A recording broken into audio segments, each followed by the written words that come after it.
Thank you so much for talking to us. Let's just start here. The two men that have been arrested, what is the family's reaction to that?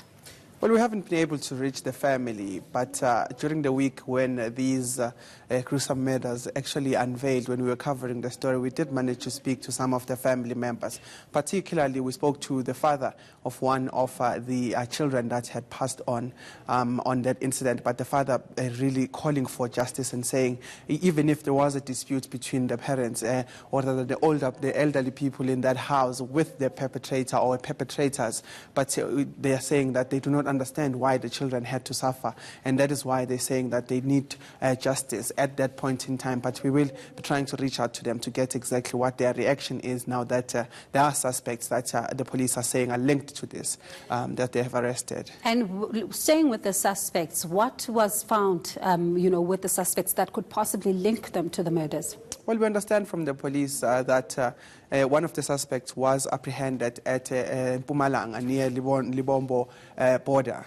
We understand, in fact, that one of the suspects, they did say that they're suspecting he is not a South African but a Zimbabwean national, but those are confirmed at this stage. The police are just has said that they suspect that. But we understand that that particular suspect, the 27-year-old suspect, had 2 bank cards belonging to the 2 deceased out of the 7 that were found in that house. And that is one of the things that really points to the fact that, or links this suspect to the case, because how else would such personal belongings be found on someone so far? So the police are saying that they have a case against these people, and they're confident that they will be, they are very closely linked to these murders. And the 61-year-old?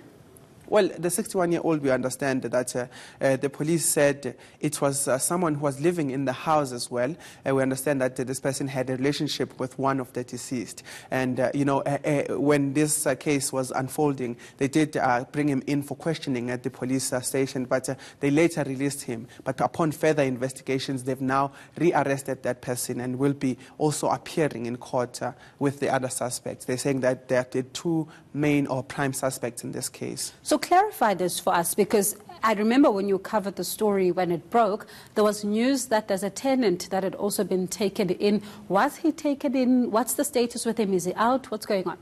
Well, when the police uncovered this case, they initially called both the tenants that live at the back rooms of that house, but they did not arrest them. In fact, they questioned them on the scene as to their whereabouts and what do they know about the case. But we understand that the suspect, one of the suspects, the 61-year-old, was in fact the one that was taken in by the police. And in fact, that suspect gave the police an account that he wasn't there.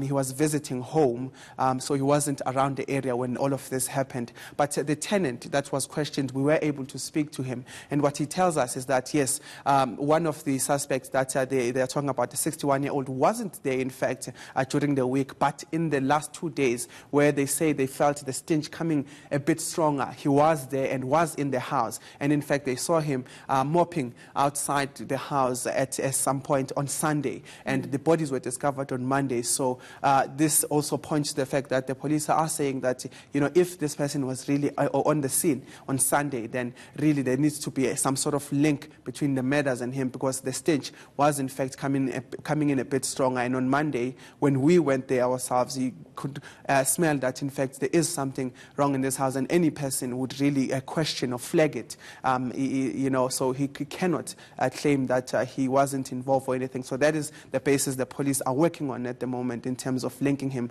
to this murder. Disturbing indeed. Now, for those viewers who missed, some of your reports in the week and may not have seen you at the house, take us back to what you found when you went there after the story broke.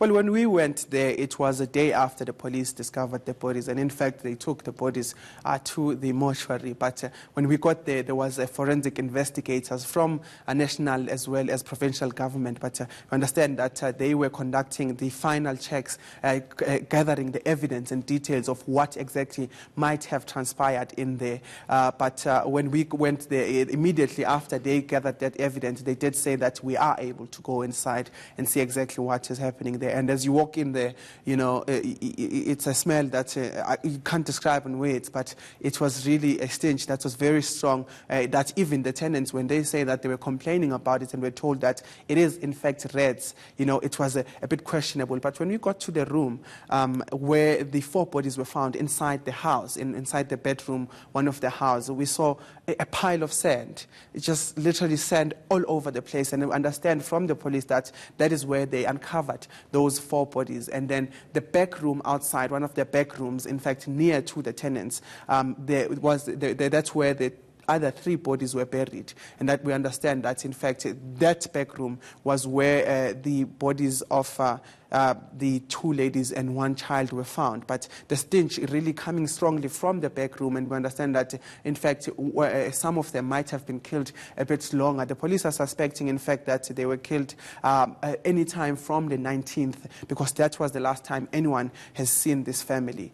But we understand that later on, in fact, one of the suspects was led with the children to come to the house and also be killed there. We do not understand how they were killed. The police are remaining mum about a lot of details, but what we understood, which was really something that hit home, that was very painful, was one of the sisters, in fact, saying that when they saw the bodies, it was gruesome. They don't want to explain the details, but she was saying that some of them were like hit with something, and one body, in fact, she mentioned the name by Karabo, saying that that child was really the one that really gave them, a lot of a head, because the eyes had popped out of, the head.